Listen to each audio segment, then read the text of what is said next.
আল্লাহ যদি একটা কথা মনে রাখবা, আল্লাহ যদি শান্তি দেয় কারো ক্ষমতা নাই, কারো ক্ষমতা নাই সে শান্তি হস্তক্ষেপ করা, ফার্স্ট টু লাস্ট করা। বুঝতে পারছো? আল্লাহ রাব্বুল আলামিন শান্তি লেখি দিয়ে দিছে। হ্যাঁ, কাই তো আল্লাহর সাথে কোনো ই করি নেই, নাফরমানি করি নেই, আল্লাহ কারো ক্ষতি করি নেই, কারো ক্ষতি করার চিন্তাও আসে না মাথায়। তা আল্লাহ আর কিল্লিকে আর প্রতি অসন্তুষ্ট হবে? আল্লাহ তো কইছে তুই সুসুখী মানুষ।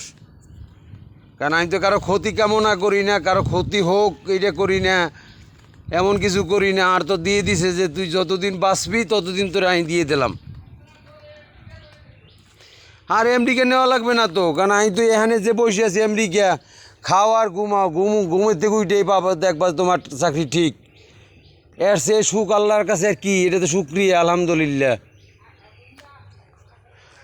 কারণ তুমি হলো আসাদুল্লাহ, গরিবুল্লাহ, শরীফুল্লাহ, দাগু, এগুলা নিয়ে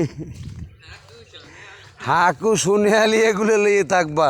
তাই তুমি সুখের চিন্তা কেন করবা? তুমি তো অসুখেই শেষ হয়ে যাবা।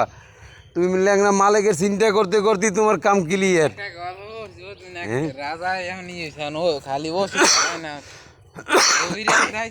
সুখী মানুষের জামা লাগবে, এক বেড়ায় পাইছে বিশেষ এখন কয় আমরা সুখী মানুষ কে হয়, তাই আপনার তো শার্ট আছে, কয় আমার তো জামাই নেই। মানে ষাট যেটা পাইছে তাহলে সেই সুখী মানুষের না। না মানে হয় সুখী মানুষের শার্ট পরন লাগবে। হ্যাঁ, এই বেড়া কইছে আমার কইছে মানে একটা গল্প জাস্ট আর কি।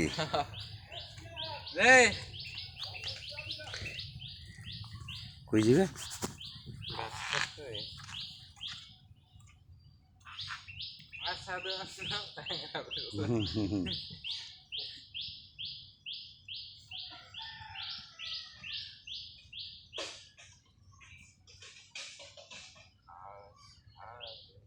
দলু এখন বিয়ে করছে যে কোন জায়গায়?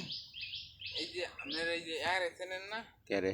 মিস্ত্রি কাম করে কাসেম, আমার দ্বারা আছে কি এই মিস্ত্রি কাজ করে কাসেম আকরামি আসছেন না? ব্রিজটা আছে না, হ্যাঁ হ্যাঁ, ব্রিজটা যে পশ্চিমে যাইয়ে যে একটা একটু দক্ষিণ পাশে বাড়ি আছে, হেদি হেজিবে ওই ব্রিজ।